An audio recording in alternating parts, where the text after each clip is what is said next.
The Ultimate Universe has been reborn by the Maker. He found another universe and began to alter it on a fundamental level in order to create the perfect universe that he could control.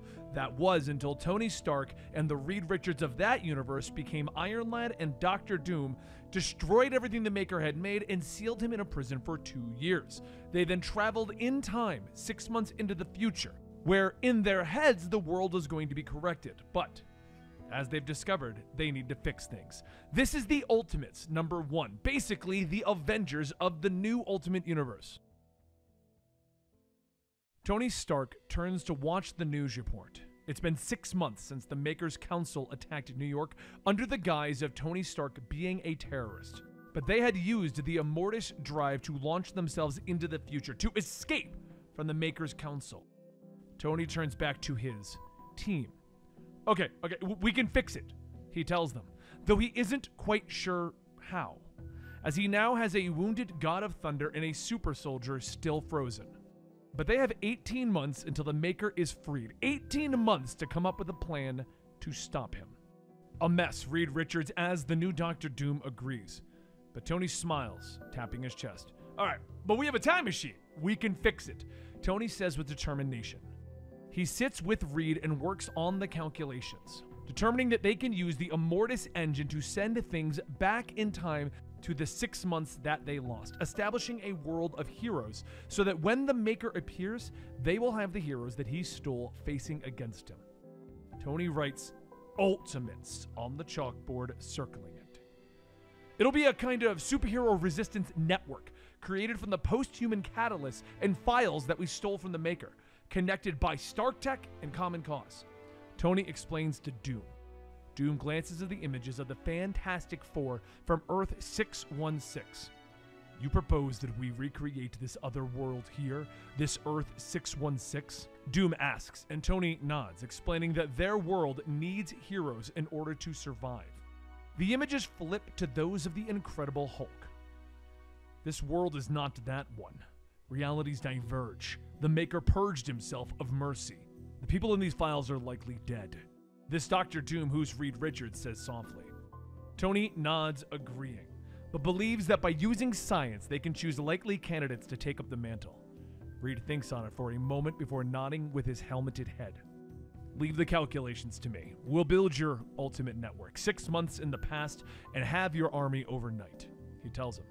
But while Reed is working on the plan, Tony sets out to free Captain America from the frozen block of ice that he is in.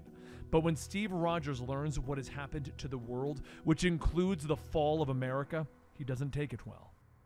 Though the others are able to eventually calm him down. Thor is another matter. Still with a gaping wound in his chest from their final battle, Tony visits the Asgardians, where Sif is sitting by the side of her king and her lover. How is he, Sif? Tony asks, and she stares at the pools of blood that have collected on Thor. This should be nothing for him, but it was a magical weapon. The blade won't close, she whispers, and Tony offers to help, but Sif shakes her head. It is the gods who grant gifts to mortals, not the other way around. Leave us, she orders. So the work continues. 6 days later, Doom and Tony have worked out the math and have chosen their candidates. They use the catalyst, wrapping them up in Stark Tech, preparing to start their plan, but Steve watches from nearby, shaking his head. It won't work, he tells them. Tony looks at him in surprise as Steve explains that they can't start a revolution from their living room. And heroes don't come out of boxes. It won't work, Steve tells them, motioning to the catalyst that they're going to be sending out. Tony motions to their blackboard calculations. There's some high-level math and engineering at work here, Steve. Hard even for us to understand sometimes. This should work, Tony promises. Tony moves forward, using the Immortus engine to send the catalyst coursing back through time, energy sparking off of the boxes, and they suddenly disappear. Everybody pausing for a moment. That was it? I thought it would be more dramatic. Steve calls from the back, and Tony and Doom turn to the news. If their plan had worked, the change would be immediate, but there was nothing. No heroes traveling the skies. Doom shakes his head. It looks worse, measurably worse, he says to Tony, and as they look into it, they realize that most merely turned down the catalyst, preferring to live their ordinary lives. Some tried and failed and even died. Only a few of them actually worked. Tony watching the screen as Spider-Man swings through the city, and he sighs, glancing at Steve. All right, I'll admit it. I have not conquered time travel. Steve nods his head. Until you get a better handle on it, maybe we should stick to time traveling the old-fashioned way, 1 second at a time. But Doom shakes his head. You're overreacting. One does not abandon an experiment simply after one failure. We have to troubleshoot and try again, Doom says, but Tony shakes his head. Steve's right. We killed people, Doom. Ruined lives. I don't care if it puts us at a disadvantage. The Immortus engine is off limits, Tony tells him, and then he turns it back to the board. Ultimates 2.0. He writes, circling it. Meanwhile, back in New York City, Hank and Janet, both pest control workers, are called to Flambe's restaurant in the city. The owner has reported something big in their storage area, eating the food and leaving a mess. Hank and his wife enter the area, Hank looking at the man. Don't worry, we'll take care of it. They move through the shadows, shining their lights and looking around. Janet looks over at Hank. Is everything okay, Hank? Pointing out that Hank has seemed distant for several months. Hank sighs, explaining to her that he feels like she'd be better off without him, that she'd be doing something important. She smiles at him, shining her light on some crayon drawings on the wall. We talked about this, Hank.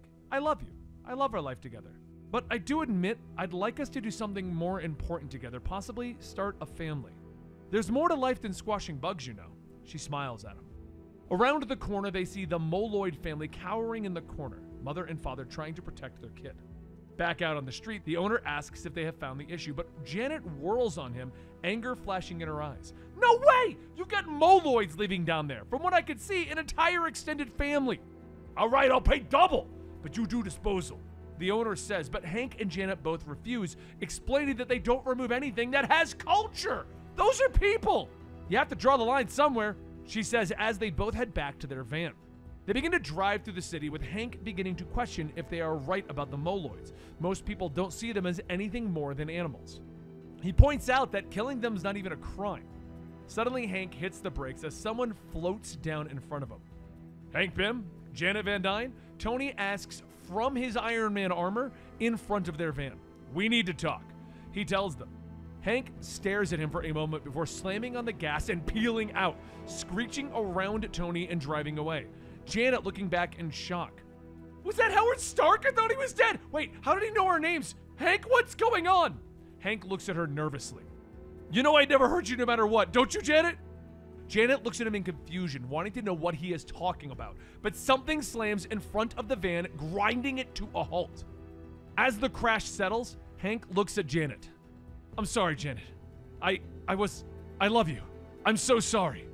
Hank is whispering as Tony Stark's original holographic message begins to play, telling them that the Maker took their lives, asking if they want to be heroes. But Tony and the other heroes land in front of the van.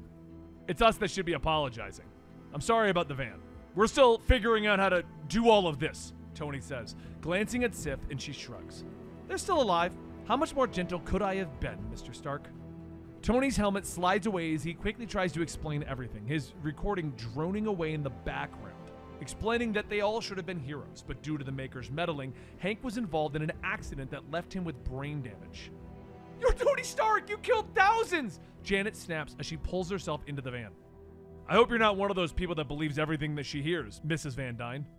He lands in front of her, explaining that the world has been broken, that he and his team of heroes are going to fix it. Captain America steps forward. It's been 6 months and you still haven't accepted our offer. I don't blame you. You must have thought you'd be alone, which is why we've come in person. You won't be alone. We'd be here to help you. You'd be a part of something. Steve begins to tell them, and Janet looks at him in shock for a moment before turning back to Hank. 6 months? What is he talking about, Hank? But Hank can't even look at her. Before the heroes can explain more, Tony is interrupted by the arrival of Captain Britain and his forces.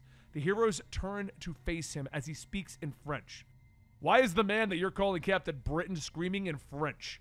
Steve asks as he readies his shield. Tony charges in front of his team. Ultimates, attack! As the heroes fight against the Maker's forces, Hank shows Janet the message that he received, with the offer to make them heroes, the one that he hid from her. I'm so sorry, but I was scared and I didn't want to lose you. She nods in understanding, telling him that she was scared too. But how many mornings did we drag ourselves out of bed, How many nights did we watch the news in fear? I'm tired of being afraid. Aren't you? Janet takes the catalyst orb, activating it. I love you no matter what choice you make. But this is my choice. The orb activates, and in a flash, she is in the Wasp outfit standing there. Janet leaps into the air, charging at the enemy. All right, let's see how the suit works, she shouts with glee, cheering as she shrinks and dodges around blasts, Hank watching her. I don't deserve her, he whispers, but Captain America overhears him as he knocks another enemy to the ground. She doesn't seem to agree. Hank shakes his head. She doesn't know. She hasn't read them. Hank explains that he read all of the files on the other Hank Pym, the one who did horrible things, invented horrible things, did horrible things to his wife. Even in that reality, I'm a mess, a failure, a loser at best, a menace at worst. Hank says, looking at his own orb, the battle raging around him, but Steve shakes his head, blocking another blast with his shield, listening as Hank explains that he is afraid of what he might do. I don't have an answer for you, Henry. Certainly no guarantees. I can only say that that man is not you. His failures are not your failures. His sins, not your sins, Steve explains.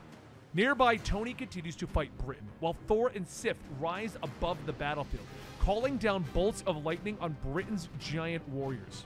Sif shouts for Thor to stop, as he'll hurt himself. I'm no invalid. I am the god of thunder, and I have been killing giants since the sky was young. Thor bellows as lightning crackles around them. Hank stares at the orb in his hand. No one can make this choice for you, but you've been driving around here with it at an arm's reach for 6 months. I'm no genius, but I think that means something. A look of determination crosses Hank's face from those words from Captain America. Nearby, Britain knocks Tony to the ground, ripping off his helmet, smiling at him. Stupid peasant. Who are you to oppose us? Britain sneers, but Tony hits the rockets, flying away. We're the Ultimates, and there are more of us than there are of you. Tony shouts, Britain looking up in surprise as a shadow falls over them, a massive foot moving through the air, squashing Captain Britain and his army. Janet flies up to Hank's face, smiling at him. And you said there's more to life than squashing bugs. Hank says with a smile. And so the Ultimates were victorious, but not just at defeating Captain Britain, but showing the world that there are heroes out there.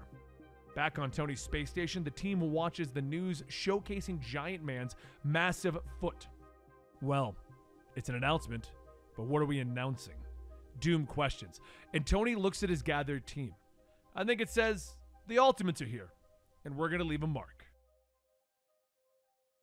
And thus begins the story of the Ultimate Avengers, just called The Ultimates. I hope you guys enjoyed this. Don't forget to check out our other videos on Ultimate Black Panther, Ultimate X-Men, and Ultimate Spider-Man. Ultimate Black Panther and Ultimate X-Men are not doing as well over here, so they have been moved to our secondary channel where I get to throw up independent books and other books that don't succeed, which is where you will find Ultimate Black Panther and Ultimate X-Men. I hope you guys enjoyed. Links to everything will be down below, and I'll see you next time.